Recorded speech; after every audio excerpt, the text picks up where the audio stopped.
Today, April 3rd, was a bad day in the U.S. stock market and international stock markets as well.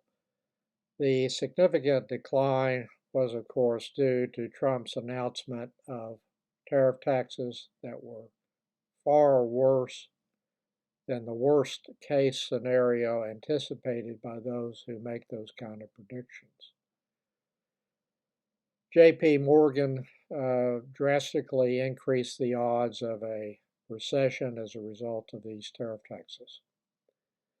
The Tax Foundation announced that the Republican tariff taxes announced so far, and more are likely to come, in my opinion, would result in a tax increase of more than $2,100 annually per household. A lot more for expensive items like a new car or new pickup truck or new home construction. Trump and his party have already made it crystal clear that they couldn't care less about that tax increase. That is a regressive tax that will fall disproportionately on the bottom 3 quintiles of household income. Trump has already made that claim specifically that he could care less. Trump's retaliatory tariffs are not based on foreign country tariffs on U.S. exports to those countries. Trump has misled the American public again, and unfortunately, tens of millions of people believe him, and that is impossible for me to even comprehend how that is even possible. For example, the actual trade-weighted tariff charged by the European Union is 2.7%. Trump's tariff tax on goods from the EU is at 20%. In Trump's charts that he showed the public, he falsely claims that the EU tariffs are at 39%. The Republican tariff taxes on imports have nothing to do with the tariffs on U.S. exports. Instead, this is how the Republican tariff taxes are calculated, and I will simply be quoting from an article that I will cite in the more section below. Quote, "The math is simple. Take the U.S.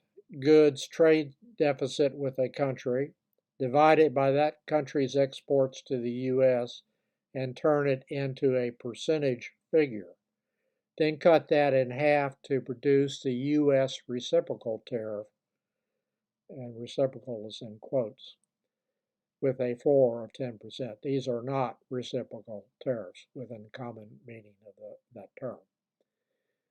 A fact check article has a calculation on just how Trump arrives at the 39% tariff rate that the EU does not have, which has nothing. I mean, his tariff on the EU exports to the U.S. have nothing to do with EU tariffs on exports.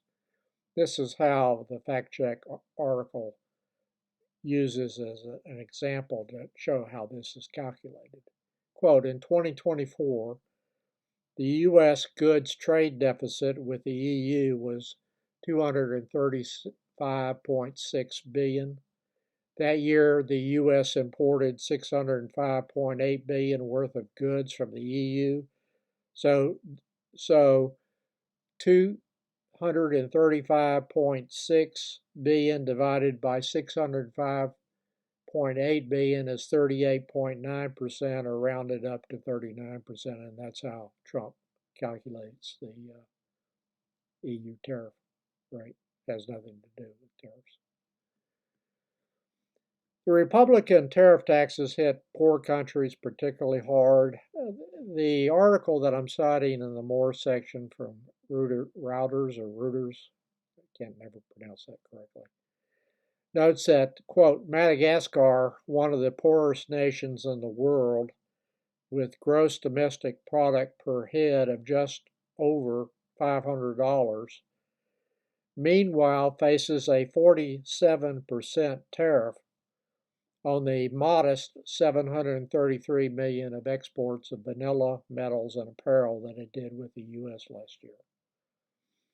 Based on what Trump is actually doing here, I do not see even a framework for negotiation.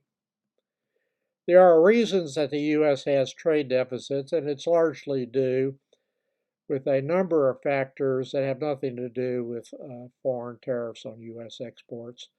And they relate primarily to the American consumer spending far outpacing consumer spending in foreign countries, the mass production of apparel, footwear, and other very low-cost items more cheaply in foreign factories, and that helps keep a lid on U.S. inflation that benefits everyone in the country, and the sourcing of raw materials and metals that the U.S. Needs, which includes items like coffee, which will be hit hard by the tariffs, and potash. More tariffs are likely to come, in my opinion. So far, imports in the U.S. of copper, drugs, pharmaceuticals, and semiconductor chips are exempt, but only because there is an ongoing investigation whether the continuing importation of those products threatens national security, and that determination is made by our dear leader using what passes in Trump world as a thought process of a sort. The same statute was used to justify Trump's tariff taxes of 25% on aluminum and steel imports from Canada and Mexico.